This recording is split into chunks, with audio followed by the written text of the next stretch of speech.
News Special Report. Now reporting, David Muir. Good evening. We're coming on the air a little bit earlier tonight because the NTSB is about to hold a briefing concerning the deadly midair collision between that jet and a U.S. Army Black Hawk. Let's listen. With the Sikorsky helicopter, let me just start with, as usual, our hearts go out to all the families of the victims. In fact, I just spent the last several hours with them before we came here, and I apologize that we had to move this back. But they are one of our primary concerns, along with making sure we get factual information out. They are having it's a hard time for them, obviously. And we want to do everything we can to make sure they get the most accurate information and factual. And has always been at the core of the NTSB mission, our job is to just come out with the probable cause, but then more importantly, make recommendations so that this type of tragedy never occurs again. So today, I know yesterday you saw the chairman, myself, and all the board members here. I just want to let you know they are still actively involved with this. We're just trying to make sure we're dividing and conquering. The chairman and I have had multiple conversations today. She's helped out a lot in making sure we're getting the investigative needs we have. And she's at the command post right now working with some of our people. I'd like to start by just thanking the first responders. When this first happened, a unified command was set up, and we had a lot of important people that came and worked with us. In Virginia, the Fairfax County Fire and Rescue Department, Arlington County Fire and Rescue, Arlington County Emergency Management, Arlington Police, Alexandria City Fire, Alexandria Police, Virginia State Police, the NCR Incident Management Team, the Virginia Department of Emergency Management, the Virginia Department of Transportation, the Virginia Senator Warner's office, MWA's Fire and Rescue Team, MWA Police. A special shout out to every one of them. MWA has been amazing in helping and working with us, and we're truly appreciative. Along with DC Fire and Rescue, just extraordinary, taking the lead. Prince William Fire and Rescue.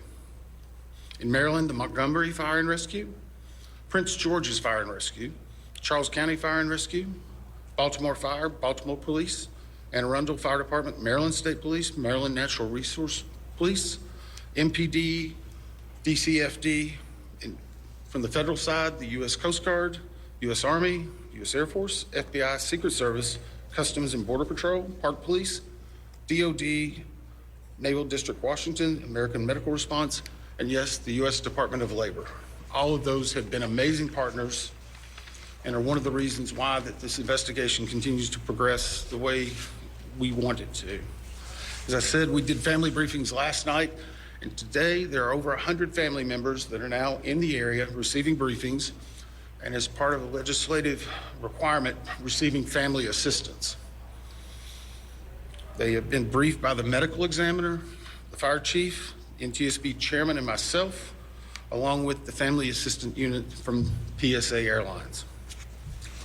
In regard to NTSB staff, all staff are now on scene that have been requested, and I want to point out one specific staff member because we're doing a joint NTSB and DOD investigation. The NTSB actually has a Black Hawk certified pilot on staff, on our personal staff, based out of Alaska. Once we realized the dynamics and the intricacies of the Black Hawk, we have brought that member in. They are on scene now, providing direct technical assistance to the NTSB.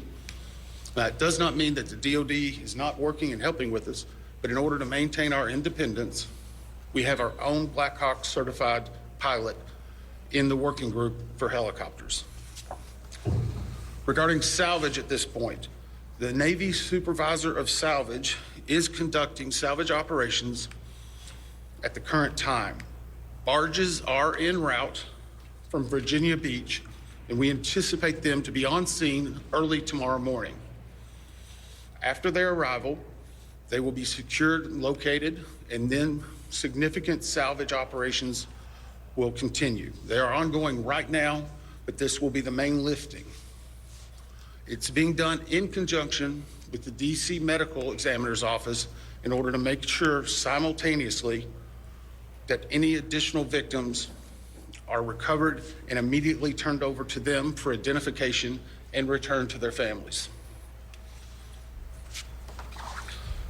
SupSal, which is the supervisor of salvage, is also conducting a debris mapping right now. This will help in our post-accident analysis of how the machine actually reacted to the incident. It'll also help us with understanding some of the airworthiness and crashworthiness and human factors. We have right now two distinct debris fields. One that houses the Sikorsky, which is in comparison to the CRJ, a little bit smaller. The CRJ is in another distinct area, and we consider a little bit larger. The good news is, based upon the initial mapping, while there are some small aspects of that debris field, there are large chunks that will be easily recoverable, and it will aid in the investigation when we bring it into the secured facility that will be located here on MWA. That will help us in the close proximity to be able to review and evaluate. Yesterday, we outlined for you a number of groups that have been stood up. A few of them in particular I want to call out, although every one of them have been working very hard. For your edification, the ATC group, Air Traffic Control, has been conducting interviews today. They're ongoing tonight. They will be ongoing for probably the next few days. We've had full cooperation in getting the witnesses that we need to gain those interviews. We will then take that information and match it with other data that we're receiving, and if necessary, conduct follow-up interviews at a later time. Our operations group now has on site an exemplar airplane similar to the CRJ 700. It's on a hard stand here at MWA. They will use that to evaluate cockpit configuration, seating, things like that. So whenever the salvage comes up, we're able to use an exemplary aircraft to match it against examples such as where maybe switches are, navigational aids, electronics. It is almost the exact same configuration as the incident aircraft. I want to clarify one thing. There's been a lot of questions and discussion regarding manifest. Let me make this very clear. The NTSB will not and has not released a manifest. We have not in our history, not in our past. We will not be in this accident. In fact, there's specific congressional language that whenever it is in our possession, it is not available through the Freedom of Information Act. It will not be included in our report. We will not be putting any names of any of the victims. Any release of that information will come from other individuals or groups. Regarding the recorders, as many of you saw last night, we recovered from the CRJ 2 separate recorders. One was a FDFR, that is a flight data recorder, FD.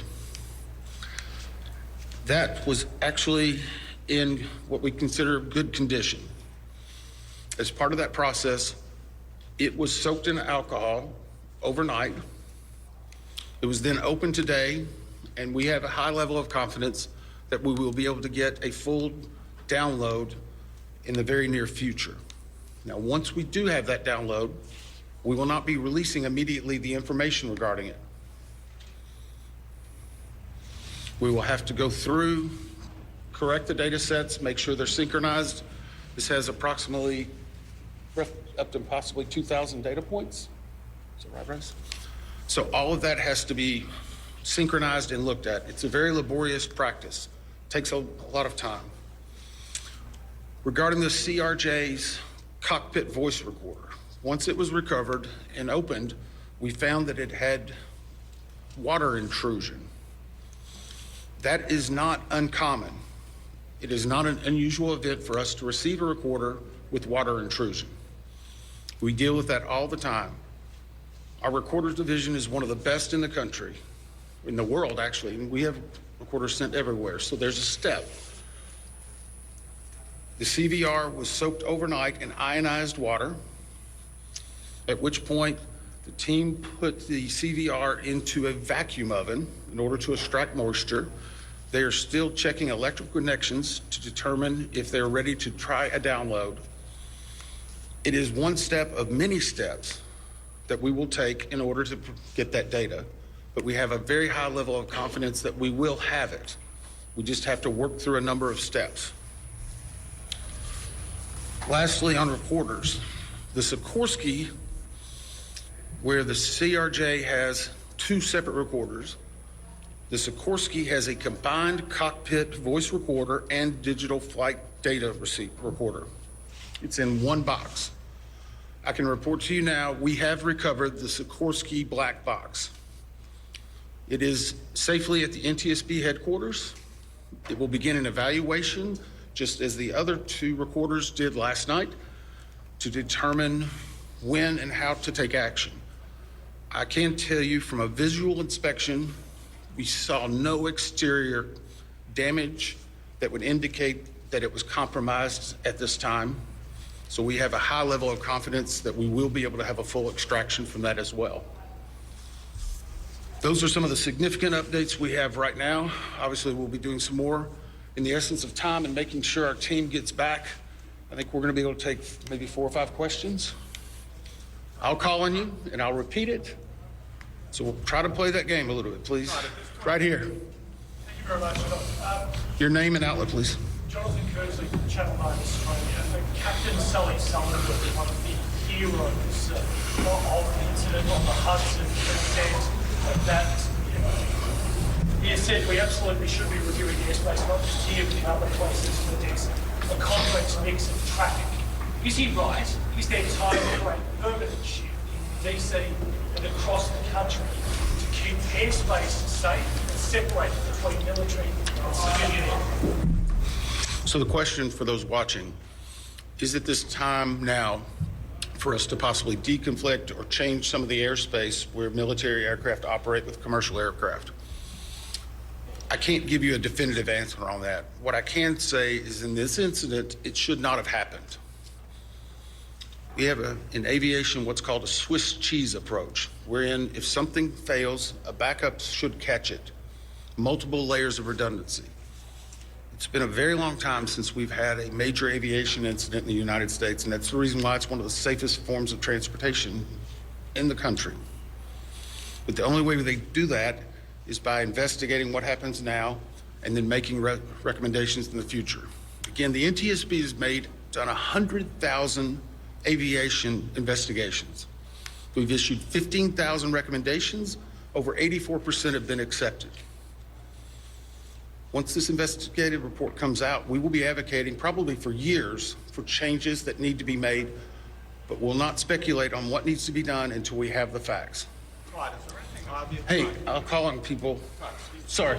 Dave Jefferson from Reuters. Can you talk about how long you think it will take to recover the debris, how long you plan to be on site, and have you got any early data yet off the ATC tapes?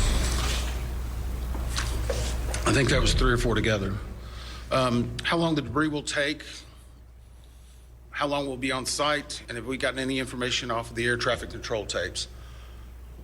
The debris, we are hopeful once the mapping is done that it will be done in what I will call quick order. I can make no guarantees of that because first and foremost, we need to make every effort and to make sure we're recovering every one of the people that perished in this accident. We'll have some cranes that'll be coming up, and once that happens, you'll see a lot more activity and we'll be moving that in, but I don't want to give you a definitive time. I would say it will start in earnest probably on Sunday, and it will go through next week, and some of that's contingent upon weather and other things. Regarding the ATC tapes, we've received a lot of different information on ATC, and so I'm just going to preempt it. Off-the-shelf software programs are not always as accurate as the data we specifically get from ADSB, from the black boxes. All of that are factors that come into our investigation.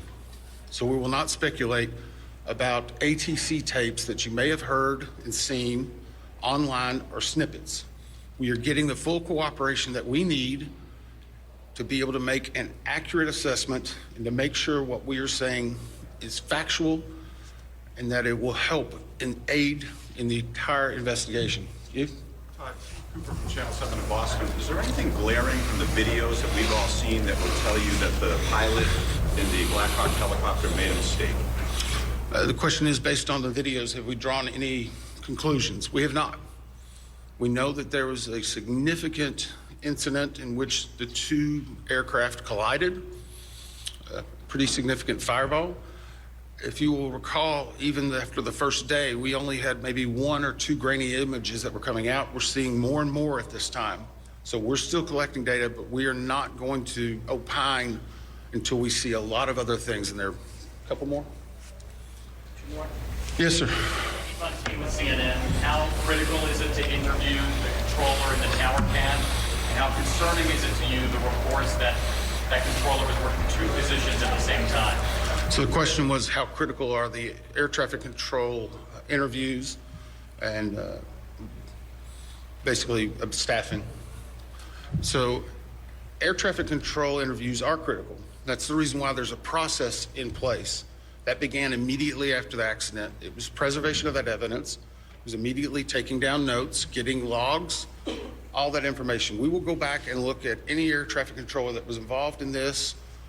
We'll go back and look at their past probably 72 hours, even 2 or 3 weeks. We'll look at their training, their hiring, everything, what they probably ate that day. But it is not one point that tells us everything. It's layered into a lot of other information that's very critical. Regarding staffing, the FAA has had a very robust plan in looking at staffing. Obviously, we'll be looking at not only staffing that day, but progressively staffing. How many people, what job functions they were doing. Were they being combined? Were they not? What was the weather outside? What was the number of landings? I recall back during COVID, 1 runway was being used. Runway 1, that was the only one. 33, as traffic came back, started being opened up. So we would look at changes in traffic patterns, construction at the airport, all of that. It all paints a very big picture. Who are you? Sorry. Have investigators interviewed air traffic controllers at this point? The question is, have we interviewed air traffic controllers? Yes. I think I started with. Were they working at the time? Sorry. They were working at the time. I'm sorry. The clarification, was it an air traffic controller that was working at the time of the accident? Yes. Yes. Now, I'm not going to speculate. Sorry. Nope. Sorry. I'm not going to speculate. The next question is, was there 1, 2, 3? I don't have the answer for that right now. I know that the controller that was working at the time has been interviewed, and his interviews are ongoing throughout the day. Yes, ma'am. Last one. Reached out to you personally or anyone else from the White House, to you or anyone else on the board, and if so, can you describe the nature of those interviews? The question is, has anyone from the White House reached out to me or other board members? I won't speak for other board members. I know that the chair did a briefing yesterday. It was publicly discussed and gave some information. I have not received any contact. I'm going to go back to something we talked about earlier. The NTSB is an independent bipartisan board. 58 years as the gold standard. Our job is to find the facts, but more importantly, our job is to make sure this tragedy doesn't happen again, regardless of what anyone may be saying. Our investigators never want to see this happen again, and I never want to have to go back and brief another set of family like that. Thank you. Thank you very much. There you have it. News made this afternoon by the NTSB just moments ago, reporting 2 distinct debris fields in the Potomac, one with the regional jet. He said it did break into multiple parts, which we did know, but he said they're largely together in a confined area, and he said that should help the investigation as the salvage effort now begins. You can actually see that in those live pictures on the water. It will continue over the next 24 hours with significant help from the Navy. He also talked about the Black Hawk helicopter, also in a separate area, largely intact. That will be salvaged as well. When it comes to the flight data recorders on the passenger jet, there were 2 of them. Both of them have been recovered. One was soaked in alcohol overnight, part of the process. He said that will be salvageable. The cockpit voice recorder on the passenger jet did have water intrusion, though he said that's completely normal as well in cases when you're dealing with a crash in water. He said that likely will be salvageable as well. So again, the 2 recorders from the passenger jet have been recovered, and they're working on them now. When it comes to the Black Hawk helicopter, they also had 2 recording devices. Those 2 devices were inside one box, and that box has been recovered. So again, good news on the investigative front. All of the recording devices on both of these aircraft have been recovered. And the last piece of news there just moments ago, the air traffic controller, he did indicate that the controller who was working at the time has been interviewed already, and that those interviews did continue today. When pressed by reporters in the room, he said, I'm not going to speculate about how many controllers were working at the time, but he did say the controller working at the time of this accident has been interviewed, and that interview process continues today. Our coverage will continue. ABC News Live, abcnews.com. Of course, we're just moments away here in the East from World News Tonight. I'll be back with the entire team. For many of you, your local news continues now, and I'll see you shortly for World News Tonight. Good night. This has been a special report from ABC News.